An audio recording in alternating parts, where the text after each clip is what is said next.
Welcome to another episode of the Fearlessly Curious podcast. And today I have as our special guest a fellow Malaysian. And she is the founder, the host of another podcast called So This Is My Why. You'll see the very colorful background behind. Welcome, Ling Yah. Thank you so much for joining us today. My first question is, how are you doing? How are you feeling? I'm good, thank you, Melissa. Thank you so much for having me. I'm glad we can make this happen.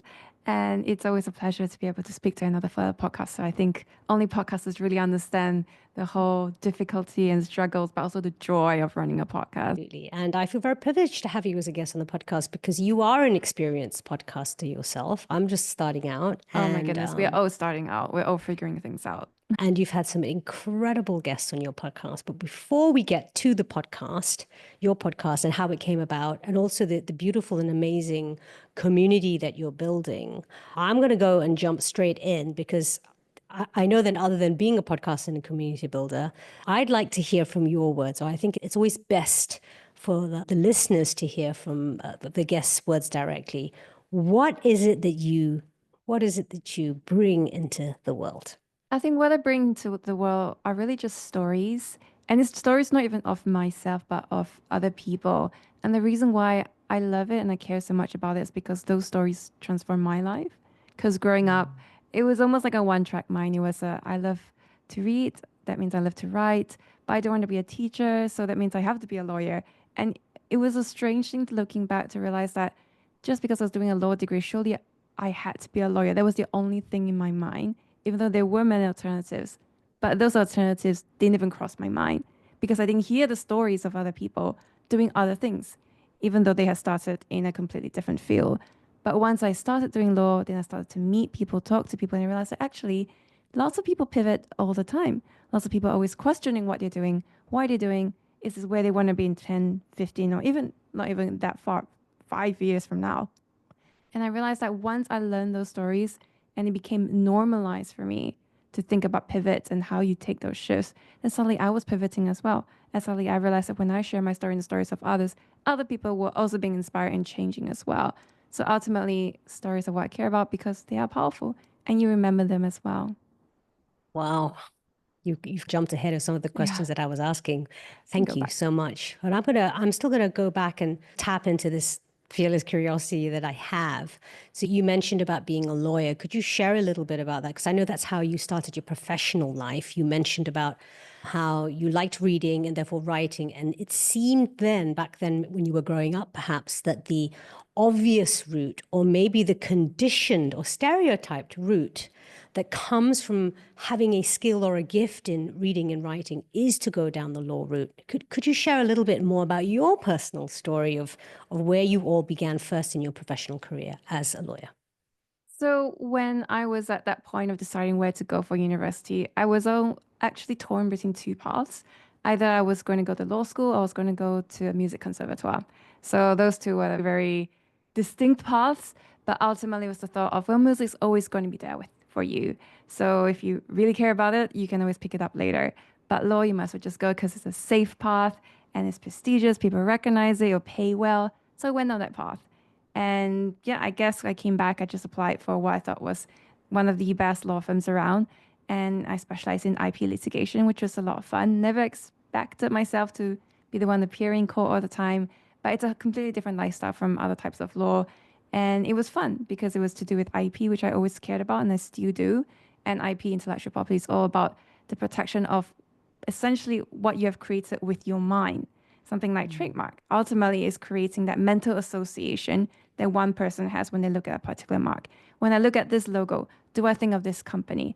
If another company comes and affects that kind of association, they can say there's infringement. How do you prove that someone is confused? That's the crux of what trademark is. And I thought that was always very exciting because I'm a creator as well, creative. And I would like to know very much how do I protect myself from a legal standpoint. So I did that. And ultimately, I also went in house as well because when you're a litigator, you only know one particular kind of law. And I wasn't drafting any contracts. I didn't even know how to review an NDA. So I didn't have that kind of almost holistic set of skills that I felt a lawyer needed. And so once I had both parts, I felt it's time to move on. So of course, I'm going to pick up on the fact that you had two options. One was the law route and the other one was music conservatoire. So where does or your passion, I would say, in music originate? And do you play any instruments? And how, three questions there. So where does it originate? Do you play any instruments? And thirdly, how did you continue to feed that passion? Because passions need feeding during the time that you took the route of the law route. Yeah, so I've always had music in my household. It's unimaginable for me to not have had it. I think what's helpful is that my mother was a piano teacher, so she taught me piano. But I really loved the violin, which she introduced me to. And I was very lucky because my teacher was very involved in the local scene. So in your first year, he was already putting me in an orchestra he had put together. We were already performing on stage. I was also performing in quartets and smaller groups and also solos as well. And obviously in the orchestra, the most symphonic scale of it. So when from very young, I was exposed to that kind of performance angle. And I just loved it. I love the fact that you get to go on stage and you get the reaction from people. There's just that kind of adrenaline rush you won't get anywhere else. So I always really loved that. Answered your second question, I played both the piano and the violin, but I Okay. specialize more in the violin. Do you still play now? Do you get time to Yeah, play I now? do, but a lot less. A lot less. Would you like more time to play? I think it's not so much time, but more, I think, priority. So I always tell myself I'm so busy, I haven't got around to it. I think it's just a matter of priority, which I haven't admittedly done so far.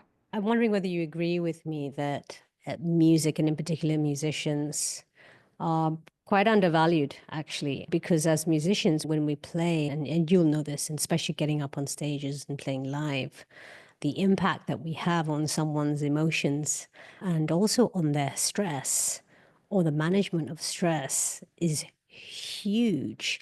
Also, you say that you practice law. Did you practice here in Malaysia? Yes, I did. And so trademark and IP, intellectual property. I find that particularly interesting as well, because from the music background, because as a musician, I had a career in the UK, and I know that there we have music unions, right? We have a union, and that doesn't really exist here in Malaysia.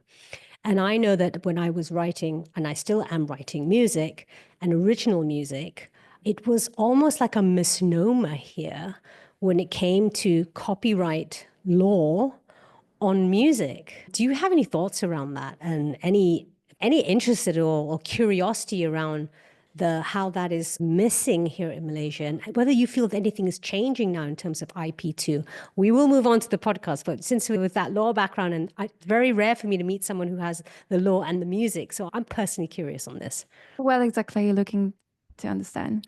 How do you feel that as creatives in the music business, we are missing out by not having some sort of body that protects us in terms of copyright here? There's no real copyright law for musicians here, is there? There are some, but I wouldn't say I'm very well versed in it because I'm not actually in the local music scene, so I don't understand what they are So doing. much. But I would say ultimately, even if you don't have that union, you yourself need to understand how to protect yourself. When it comes to something like copyright, for instance, it's an automatic right, so you don't need to register, but you do need proof. So if you're creating something, no matter what, make sure you have the proof. When you're drafting something, you think your first draft is terrible, save it anyway. And there will always be the question of, but when did you create it? So make sure you take a screenshot. Maybe take a screenshot and email it to yourself so you have those dates. Just have a physical record of something in some way, no matter what. Even if you think it's ridiculous, you'll never use it, just be safe, then sorry, and just keep a record no matter what.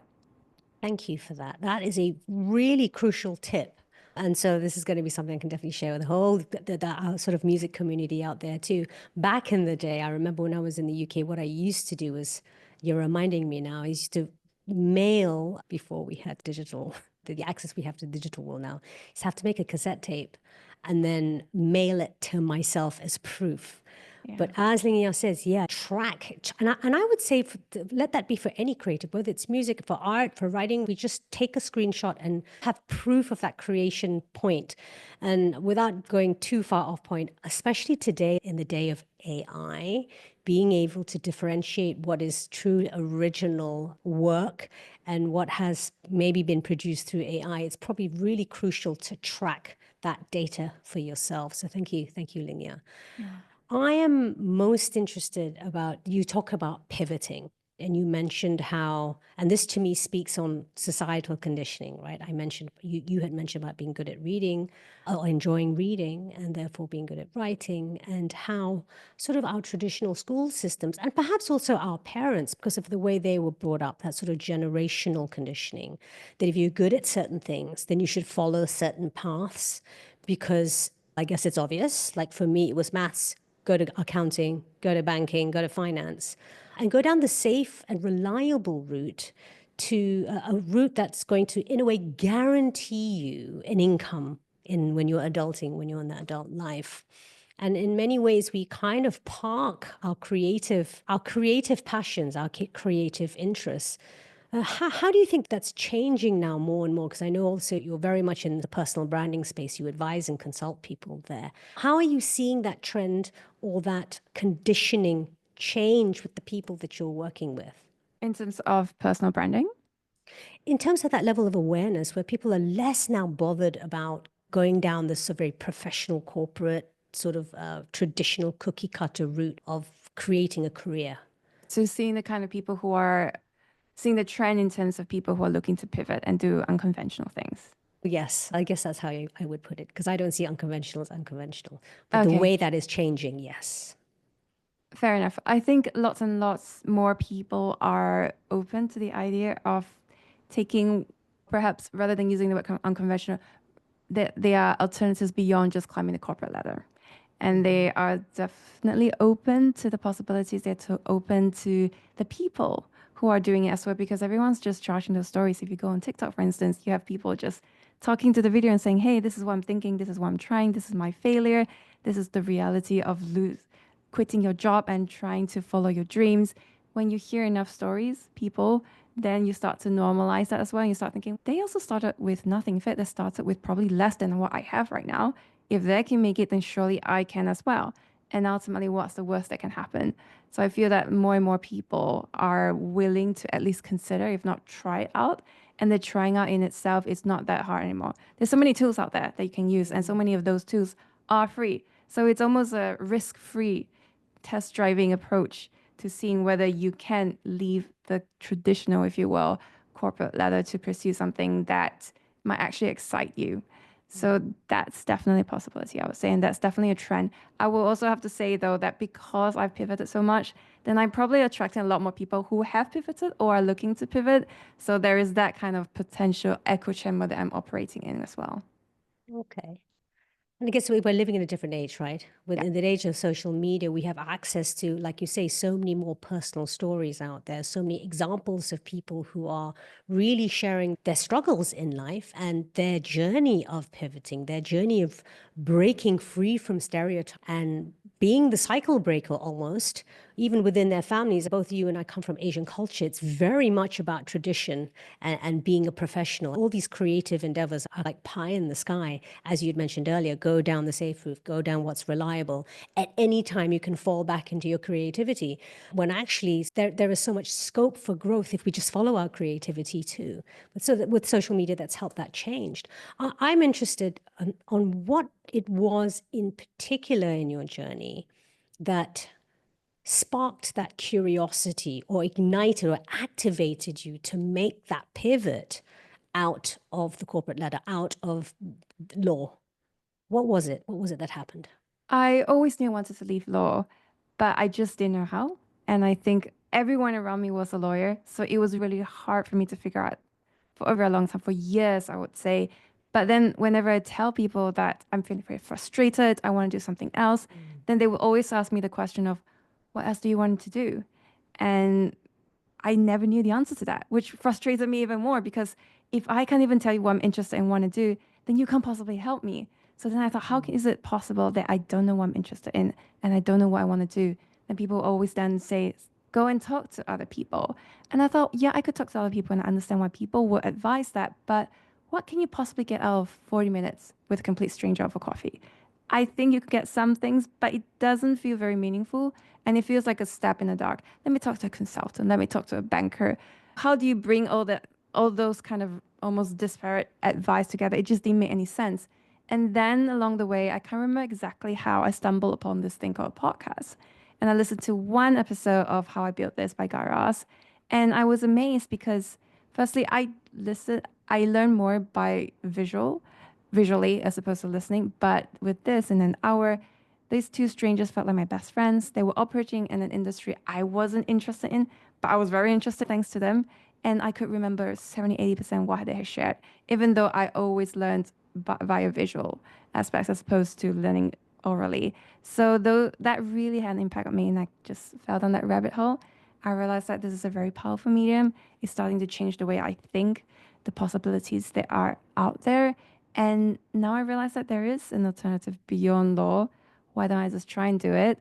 I haven't figured out exactly what it is. So I will talk to people as advice, but I will talk to people by running my own thing, which is a podcast, and using that as an excuse almost to network, connect with people who are doing very interesting things. And for hopefully somewhere along the way, I will find what I'm actually interested in. That is absolutely brilliant. Would you say, for me, it sounds like one of those beautiful accidental miracles. It's like you didn't plan it. Like you said, you were frustrated. You didn't know what you wanted to do. And if you don't know what if you don't know what you want, you won't even know what direction to go towards. And that moment of listening to that, just that right podcast at that moment. Were you always someone who listened to podcasts before that moment? Never. I didn't even know what it was. At the end of a podcast, people always say, go make sure you follow us on Apple Podcast, Spotify. And I went, what does that mean? Where is that? And I had to go to my phone and realize, oh, there is such an app called an Apple Podcast on my iPhone. I had no idea. So I really was starting from scratch. How did you even, do you remember how you stumbled on that podcast? I honestly can't remember how I was. Oh my gosh. Honestly, I wish I could. It's just one of those awesome moments. Thanks, yeah. What risks did you take, Ling Yah, to make that pivot? Because you mentioned about stability in the safe route and then going from sort of building a career for yourself and what sounds like a successful and reliable career, pivoting to something completely new. What kind of risks did you take? I would say the risk compared to most people is quite minimal because it wasn't as though I woke up and I said, I'm going to do this thing, let's quit. I planned this for years. I don't spend a lot, so I knew that I would have plenty of savings to carry me through. I knew before I quit that there were several people who were lined up who had said, I will work with you. So all these things meant that I knew at least for the next 3 to 6 months, I would be fine. And I just had to make sure that I had more clients beyond the 6 months and 9 months or 12 months. So ultimately, I couldn't possibly tell you if I'll still be around in 3 years or 5 years' time. But for some reason, thankfully, things have always worked out so far. It sounds to me like you've mastered this beautiful integration of having that structure, making that plan, but also having faith that no matter what, so okay, even then, let me just go back a moment. Having the structure, making the plan, planning ahead, making sure that you're going to be safe for 3, 6, 12 months, or doing the math, calculating that you'd need to have more clients now to put aside for in case you need it in the future, but also having that faith within yourself that no matter what, you would be okay. That in this journey itself, opportunity and growth would enrich you to continue in the way that you needed to. And I think that, Ling Yah, for all our listeners, this is something that Ling Yah has modeled that is possible to actually do a little bit of both. So thank you for sharing that, Ling Yah. Oh, no, not at all. Thank you.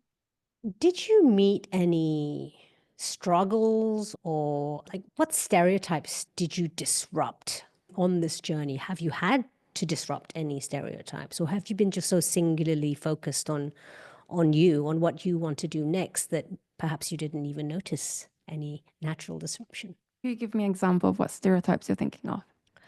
Like any really diminishing or minimizing comments about the pivot that you were making. Like, how could you even dream of leaving such a successful career to do something as flippant as podcasting? That would be a stereotype in my mind.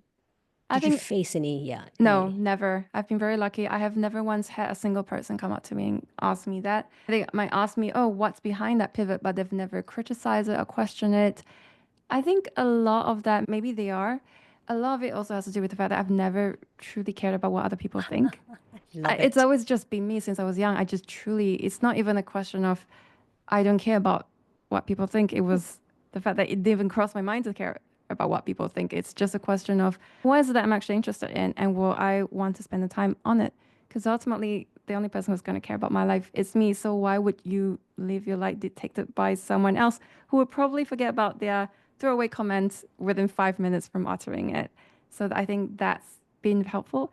I think what's been helpful as well is, of course, with the podcast, allowed me to meet very interesting people. A lot of them do their own thing. Some of them become really good friends. And because they are so much further along their journey and I get to know them a lot better, then they are the ones in turn encouraging as well because they know what it's like starting out and how difficult it is. So when you surround yourself with the right kind of people who have also got plenty of advice because they've done the same thing as you, then you can't help but just think, what's next, as opposed to this was a terrible thing and I should have never done this. Beautiful. Incredible. Again, listeners, please take note of that. This kind of imposter syndrome, the self-doubt, the confusion that we can often get very distracted by other people's opinions. And I love what you said there. They're not even going to remember what they said to you 5 minutes later. And actually, the truth is no one's living your life, Ling Yah. Yeah. You are, and only you can your way. If ever you find yourself in that moment of doubt, or if ever you find yourself distracted by other people's opinions, go on over and listen to This Is My Podcast by Ling Yah. She'll be there to remind you of why you need to do things your way. Thank you for that golden nugget. Let's go to, so this is My Why podcast. You've had some incredible guests on your podcast and 200,000 over downloads. Did I get that number right? And how long has the podcast been running? It's been running since the mid of 2020. Yeah, that's not long for that many downloads. It's incredible. And folks, you need to go over and listen. You need to go over there, not just listen, but really check out. What I was particularly blown away by is the diversity of people that you've had, not just from our region, but really globally. Now, my question, and I remember writing this to you in LinkedIn, how on earth do you get some of these really successful, of course, success exists on a spectrum, but people almost, I would feel, are untouchable. How did you reach them? What is the formula? There isn't a formula. You just have to ask.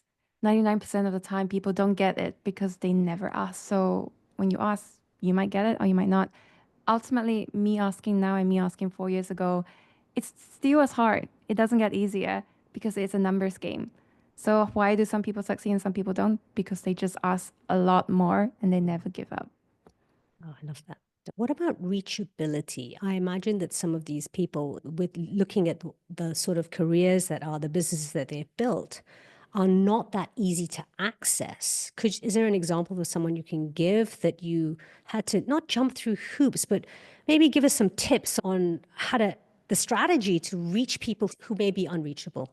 I think it's important to not go into an ask thinking this person is unreachable. The moment you think that, then you set up your own mental barriers against that possibility. And there are so many ways. For me, I always want to be able to reach to that person personally, especially if they're all the way up, because the last thing you want is to be stopped by a contact form or to be stopped by their PR from their agent. The moment you hit someone like that, I know my chances have gone down less than half. So you always want to find their personal contact. And for a lot of people, you'll be surprised, they leave their emails. It's easy. If they were on a podcast, they probably have their email there somewhere. You just have to put in the time to listen to it to find out about it. I remember there was one interview I did with Eric Toda quite a while back, and he's now the director of social marketing at Meta. And he told me when we first met, this wasn't in the interview itself. He said that, I think the reason I said yes to you, there were many reasons. And one of it is because you emailed me directly. And I'm a person where people normally have to go through many layers just to get to me. But you cut through all that and you just email me straight away. And because of that and many other reasons, I said yes. Focus, determination, and clarity. Based on what you said there, you mentioned if you've hit an agent or someone in between, you feel that that is a mark that your chances have got lower at that point. It might go lower. It might go lower, but there have definitely been really good agents who have definitely accelerated that process. Okay. So you don't stop there then? No, you of keep course going. not. You never ever stop. Yes. Okay. Love that. Amazing.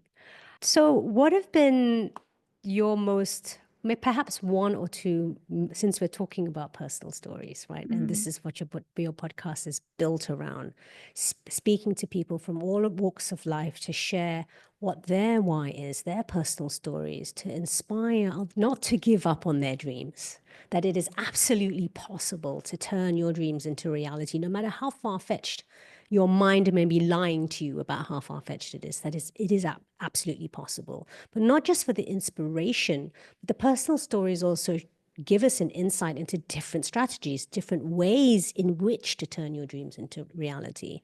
Without sort of I'm trying to find the right way to frame this, because rather than say there's a favorite, okay, because I'm sure they're all so different. Yeah. Right now in this moment, what's the most sort of present story you've had, or guests share their story that's really stood out for you just right now in this moment as we're talking? So I will share a story I have just released, Jonathan Mildenhall. So he's from the UK, grew up in Leeds, and he eventually became the SVP at the Coca-Cola company before being poached to become the first chief marketing officer at Airbnb. He says moved on, done his own business, and also is now CMO of Rocket. But he's achieved a lot. And it was against all odds because he grew up in Leeds and he's actually the middle child of five, and he was a literal black sheep in his family because his mother had an affairs with different men, and all his four brothers were white, and he was the only black person. So he grew up physical abuse, racial abuse, and he shared a story of how once he ran back home crying and told his mom, "I don't want to be black." And his mom said, "You have this amazing spirit, and no matter what you can't change the packaging, but no one can impact what's inside you. So keep that light shining." And he went to university. It was actually a polytechnic. He didn't know what he wanted to do. And a career advisor said, "Why don't you look into marketing? Because I feel like your personality is suited for it." So he dove deep into it. He really liked it. He went to the career advisor later and he said, "I really want to go and be an agent in the marketing industry." And the career advisor then went, "I don't think it's right for you because normally people who enter it are from Oxbridge, they are white, they're middle class, you are everything but those things. It's not going to be good for you." But he was still very insistent. He tried, he said he researched every single agency that was out there. He deep dived, he really planned it well. And when he went and he applied, some people didn't accept him. There was one firm that finally accepted him and they told him that we think you are an amazing person, you have amazing personality, but ultimately you are an experiment, and we would like to take you on to see where it goes from there. So they took him in, and he essentially rose to the top of the advertising field before he was poached to join Coca-Cola, CMO, and he just rose to the top. When I spoke with Jonathan at the time, he had just finished a Keynes panel with Will I Am, and that's just one of the very small things that he's been doing. And how old is this young man?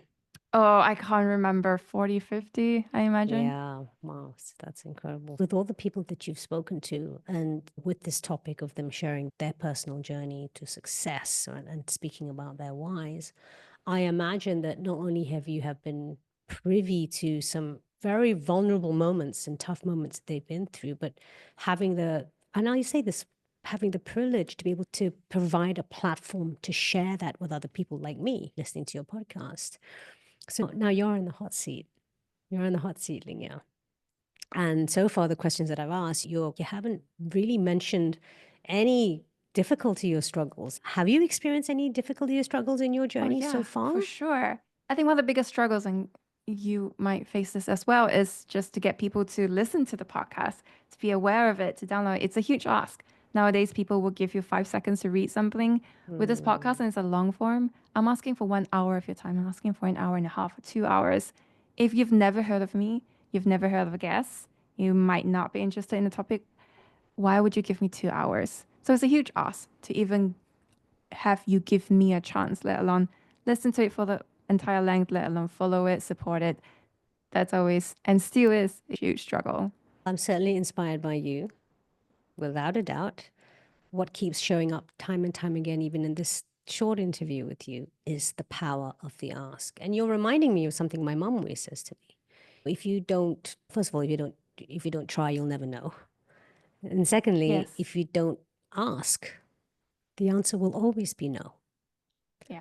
And I'm going to say right now, when I first found you, when you discovered you on LinkedIn, and I was blown away because, of course, you also, your podcast was also mentioned and featured by James Corden.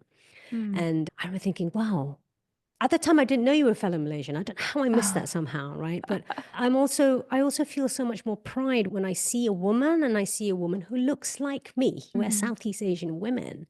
Yeah. And I was beaming with pride, and I thought, my God, I'm also a podcaster.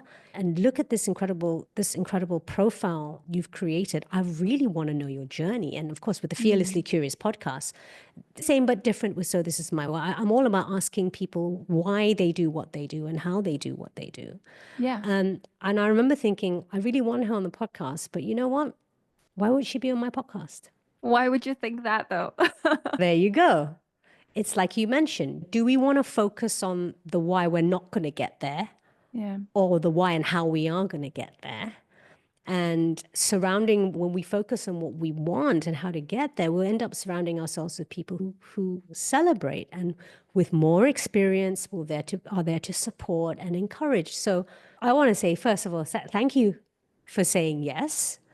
And I No. know it's, Thank you for agreeing, deciding to ask me and invite me onto your platform. I was like, I'm going to ask, I'm going to ask. And when you said yes, I was like, oh my God, was it really that easy? Yeah, it really is that easy. Just ask. And so I also know that you also host community events under So This Is My Why brand. Yeah. And so what is the intent behind that? What is the purpose? What was the Mm. inspiration behind that? Yeah. So I started that, I think, about 2 years ago. And it started because I started getting DMs and questions from people I knew asking, why don't you just host a physical event? I would love to meet you. And that blew my mind. I thought, why would anyone want to talk to me and meet me? Why would anyone want to know my story? Don't you want to hear other people's story, not mine? But eventually it got to a point where I thought, there's so many people who are asking, can you just host a little gathering for people who are listening? That I thought, why don't I just start a LinkedIn post? And I opened that line with, do you want to meet new and interesting people? And I thought, honestly, like two, three people would say yes. And we might just go and grab coffee somewhere. It'll be really easy. And then before I knew it, 30 people said, yes, I would love to come. And I thought, oh, I need to actually plan this thing. There needs to be like a program. I need to reach out and think, what am I going to do with 30 people who I do not know at all? So I did that first event and it was really great. I told them officially it will last for 2 hours. They all stayed for 4 hours. And thereafter, there were several who came and said, "Oh, we're going to get dinner. Do you want to come?" And I thought, I'm really tired. So why don't you go get dinner? But I'm glad you enjoyed it so much that you stayed for 4 hours and still want to get dinner with each other. And that trend has continued on at every single event that I've done. I say 2 hours, they stay for four. I did one last Saturday and I was there until 7:30, starting at 2. So it was like really long. And I think what's really special for me as well is that so many people who come are actually introverts and they will actually Mm, say in the application form, I'm an introvert. I'm really scared. I'm just coming to try and brush up on my communication skills. But these people are the ones who later come up to me and say, like, I never stay on for these events, or I'm never reaching out talking to people, and I'm tired. My social battery is drained, but I stuck around for 4 hours and I didn't even realize it was 4 hours. I think what helps is because everyone who comes, they come because they just want to meet new and interesting people. And when you're an adult, it's hard to make new friends. Whereas when you come to something like this, I've already told you straight out, there is no agenda. I'm not pushing anything. It's just a space for people to come if they want to meet someone different. And I just let mhm. you be. I don't touch Oh, it. I don't do anything. And it's worked so far. So I've really enjoyed it. And we just kept going as well. I think what helps as well is that lots of people come to know these events because of my posts on LinkedIn and also on the podcast. So I think in a way, there's a certain common denominator. People who mhm. listen to the podcast, people who are interested, people who want to do personal branding, who are thinking of career pivots. So there's those kind of who are ambitious and want to climb up the career corporate ladder. So those kind of similar interests have to bind everyone together. So no matter how different your actual backgrounds are, ultimately because your values or interests are the same, when you actually meet in person, you will very likely, more likely than not, click. Sounds like you've created a very safe space for those who identify as introverts. Would you Oh. say that you identify as an introvert? I would say I definitely wouldn't identify as an introvert, but I can be an extrovert in certain situations. Okay. Yeah. I definitely identify as an introvert, and a lot of people find that hard to believe, but I am. I'm sorry No I shame. missed. It's a strength. Yeah. I'm sorry I missed your event this weekend, but Oh I no, hope to don't be worry able about to it. attend another one. And Mm. how does one? So, just again, just to address the listeners and viewers, be sure to check out all of Ling Yah's links, which I'll be sharing, not just obviously so this is my podcast on YouTube, but all the other streaming platforms. But to also consider coming and meeting other people. How do we connect? How do we become a part of your community so that we can go back to connecting with people in person and not just online, whether it's through LinkedIn or other social media platforms? That is something I feel that as humans, we have learned or redeveloped or become reacquainted with appreciating this in-person meetup, especially after the lockdown 4 years ago. How does one come to one of your community events? Is there a protocol? What is There's no required? protocol. Normally, I announce it on all the social media platforms, but it's easy to miss it. So the easiest way to make sure you don't miss an announcement is to just join the newsletter, which comes out every week. And I will then announce saying that, hey, there's this event that's coming up. If you're interested, just let me know and I'll give you all the details. Okay, great. Thank you. So you know what to do, folks. And last but not least, you made the pivot. You're a very successful podcaster, and that's Oh growing. no, it's a successful with air quotations there. Yeah. We're all on our own timeline, and We are. 200. Nobody's gonna poo-poo 200,000 downloads. That is a milestone. That's huge. I know that obviously you just mentioned about your newsletter. So in your newsletter, what is it that people can find in your newsletter? And I mentioned personal branding as well. Mm, yeah. So how else is it that you help people? There are two major parts to the newsletter. The first part is almost like a personal lesson for myself, and I give you an insight into what I've been thinking about, what I've been reading, what's been happening. I give you the behind the scenes because normally it's rather polished, and I'll just say, here's an event that's coming up. But in a newsletter, I will then go in depth into that. This is what I'm thinking of, this is what I'm struggling with, this is what I'm uncertain about. This is the reason why I'm running this particular game for this purpose. So hopefully when you read it, you go, oh, maybe I want to do the same thing as well. I understand why she's doing it. I care deeply about the why. I think it's very important that people think why you do things as opposed to, oh, this person said you should do this, therefore I should do it. No, think about the why Mm, before doing it. So that's the first important part. The second part is the personal branding part. So I will always list certain posts that I found on LinkedIn that have done really well, gone really viral. And then I'll add a little note, whether it's to give a little bit of insight into why I think this post did really well, or it's just going to be a general personal branding advice. And I tend to take little snippets of that from the course I'm currently building. So it gives you an idea of what you can expect if you want to learn with me on how to build your own personal brand on your own steam. okay. So you're teaching, training, coaching peak groups right now. You say you're developing a course. Yeah. So there are two things I do. I do one-on-one personal branding. So that's the premium service where it's like I do it for you with you. And the Okay. second is the last one, which is a course. And it's where I bring you through for 6 weeks and I teach you how to start from ground zero, figuring out why you want to do a personal brand, what kind of strategies should you implement, what are the interesting questions to ask to extract the right stories, how to align it to your objectives and put it out there. Because ultimately, the course came out of me working with my own personal clients for over a year. And I realized that no matter how different they are, and they come from like the AI space, the ESG space, the marketing space, very different fields. They're founders, they're VCs, they're C-suite executives, but a lot of them have common issues. Mm. And some issues would be, I think I'm very boring. I have nothing to share. Or I think I'm very interesting. I have too much things to share and I don't know what I should share and why. Or it could be that I just don't have the time. Or it could be Mm. that, yeah, I know I need to put it out there, but writing is not my strength. I can speak, but I can't write. So all these things come together. And I realized that ultimately, one of the big things that I can help with, which everyone needs, is helping you to figure out how to ask yourself because no one is ever truly boring. It's just that you're not asking yourself the right questions. And when I have run this podcast, the number one feedback I get from everyone is, oh, Ling, you ask really interesting questions. And so then I thought, isn't it obvious all these questions I'm asking? I guess it's not since I'm getting so much feedback.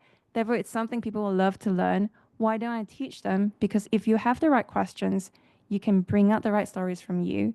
Then I'll teach you how to align it with your content pillars or your objectives and how you then start to make sure that you just keep going, have the right system in place, etc. But it all starts with having the right why and the right questions. Brilliant. And is this course alive already? Yeah, this course is live. So right now, what I've done is I've said that I'm currently in the midst of preparing it. And so if Okay. you sign up now, you get a one-off, it will never come back again, 50% off, because you're buying it on faith. This course is Mm. not complete yet. And as I'm writing it, I'm going to be reaching out to you. I could also use you as examples as well. So then this course will be built alongside you. If you think something's unclear, you would like me to expand on certain things, I could take that on board and build that course for you as well. And then once this whole beta stage is over and I officially launch it, you get to do the whole thing again for free. So you get the full proper experience. Oh God, that sounds incredible. Yeah. Pretty much almost irresistible. I might even go check that out myself, Ling Yah. So congratulations on this new course. Oh, thank you. Congratulations on your 200,000 plus downloads. Thank you. I'm going to congratulate myself for Yeah, getting Ling congratulate. Yah on the podcast, No, congratulate folks. yourself for No. doing this and constantly showing up. I think that's the hardest thing, isn't it? I struggle with it myself. You keep doing it and you go, oh, but the downloads are not there. Does anyone care? Is anyone listening? Yeah, what keeps you going, Melissa? Why don't you share? What keeps me going? I'm not going to lie. It's literally my fearless curiosity. Similar to you, I'm a forever student. I love Mhm. learning, and there's nothing that moves me more than hearing other people's stories. Yes, I Um, agree. that's once upon a time, that's what our ancestors did, right? They all Yep. sat around fire and they shared stories. And essentially with social media, that's what people are also doing. But the angle at which it's like nice having the one place to go to. And I have my own personal curiosities about things. So although I have a bit of a format, I also like to go wild a little bit. Like earlier when I said to you, I don't think I've quite heard of a struggle. Not that I'm trying to dig, but is there one? Just needed to clarify. Yeah, So that's it's what keeps me going. yeah. And I love the theme of your podcast for sure. After interviewing so many people, the number one thing I find that binds everyone together is curiosity. You always start with that no matter what. I have Right. this guest, this very good friend, Julian, episode 3. He actually told me, don't, when you're trying to figure out what to, don't chase the money, chase the curiosity. Just chase it, go down that rabbit hole. Before you know it, doors will open. But you've got to follow your curiosity first. I love that. And that's something that certainly connects both of us, that curiosity, Ling Yao.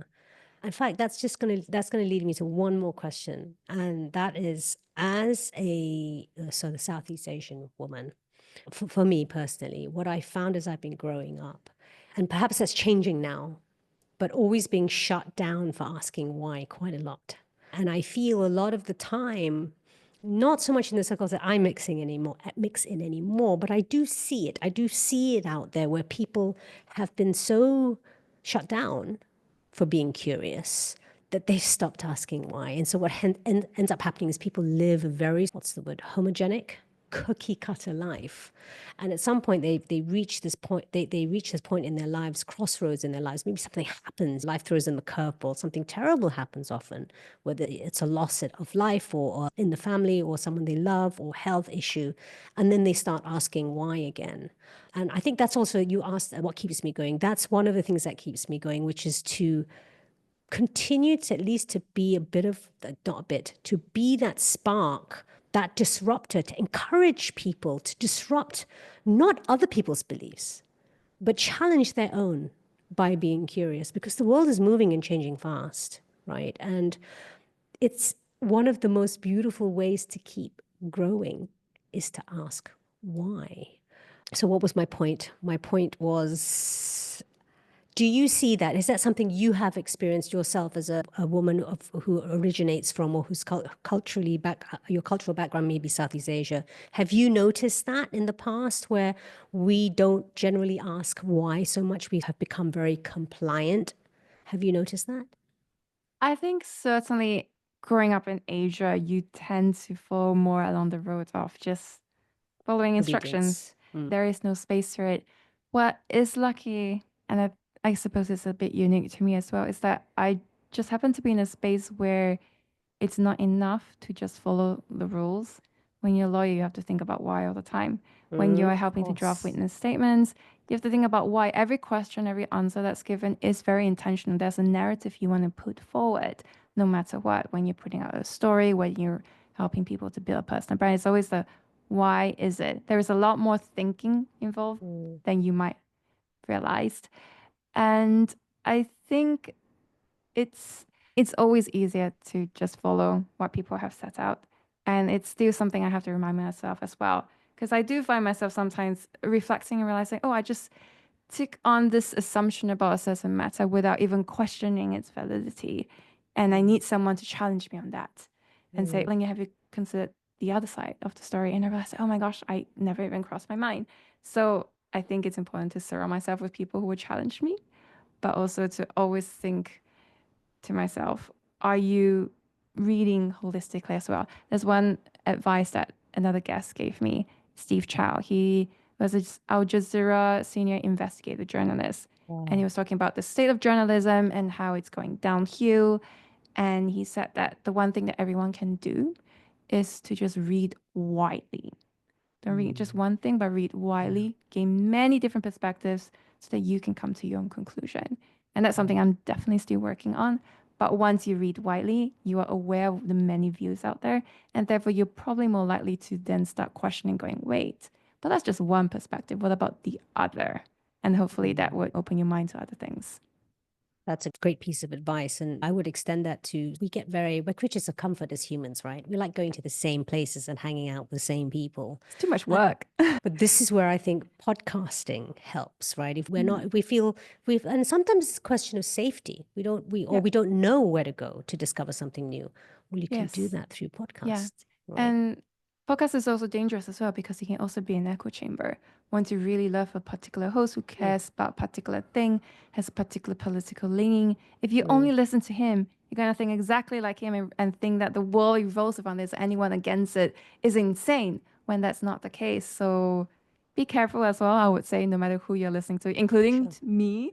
Yeah. Yeah. I would like to think I've done my research, but I might have missed out on things. So whatever story, whatever thing you think you've learned, question it, do Yeah. your own research. I love that. Be relentlessly curious. Yeah. And I think diversity as well, as you mentioned, it's very easy to get comfortable even listening to the same podcast. Yeah. Keep what you listen to, what you read, what you consume varied. Even at a basic level, we talk about nutrition and what we eat, literally what we put into our bodies. We don't eat the same thing all the time because if we did, our body would literally break down. So Yeah. folks listening, listen to what Ling Yah just said. Remember diversity, keep it colorful, keep it interesting for yourself. And no matter what, keep it curious. So just two more questions before we go. First one, I have to ask you, especially now as I know you also have this music background. I'm wondering, well, again, it's the first thing that comes to mind, if anything comes to mind. If you were a song, what song would you be? Oh no, I had a feeling you could ask a question like that. I just had a feeling. For some reason, I struggle with questions like this so much because I've always tend to listen towards more soundtrack Yeah, that's mus- fine. Anything. songs. So maybe for you, just name a movie where the A soundtrack movie. really moved you.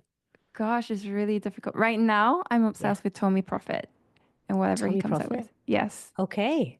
Yeah. I can't even say I'm familiar with Tommy Prophet. I'm gonna go and check out Okay. Prophet. Yeah. He's a Thank great you, Ling. composer and he works with many different artists in the US. Okay. Yeah. This is why I ask the question. That we learn something new every day. I just wrote a post about that, new music. So thank you for that. Tommy Prophet, I should go and check him out. Yeah. And last but not least, as we wrap up this podcast, again, I want to just extend my gratitude for you saying yes, for coming, for being so open and engaging and colorful. Thank you, thank you, thank you. What would you like to leave our listeners and viewers with one golden nugget for them to go away with? Be curious and never settle. Ling Yah, it's been an absolute pleasure. I wish you well in all your endeavors with the So This Is Likewise. My podcast, with your personal branding coaching and your new course and everything that you touch. May you continue to inspire and activate and ignite all those fearlessly curious people out there, Ling Yah. Thank you so much. Lisa, thank you so much. I've had a great time.